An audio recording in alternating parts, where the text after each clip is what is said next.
Welcome to Luca is a billionaire, where the only thing I invest in is your answers. You start by confirming your OLED model and firmware. This matters because the saver uses low-level commands. Once verified, install OLED Saver and accept display control permission. Then set screen brightness to 100% so the dimmer applies correctly.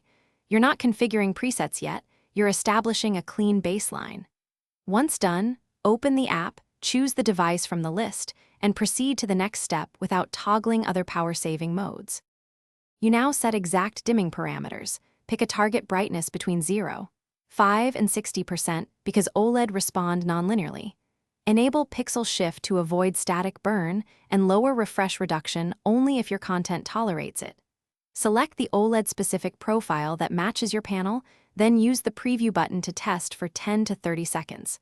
Make adjustments if colors shift or motion blurs. Once you're satisfied, apply the profile to the app. You finish by applying the saved profile and scheduling night and away modes so the dimmer activates automatically. Test across common apps, video, browser, full-screen games to confirm no artifacts or stutter. If you find banding or control failures, revert back to the 100% baseline, reinstall the display driver, and reapply permissions. These fixes clear most conflicts.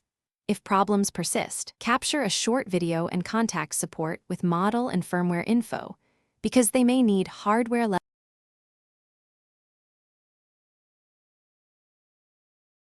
Thanks for watching and please subscribe. It's the best investment you'll ever make.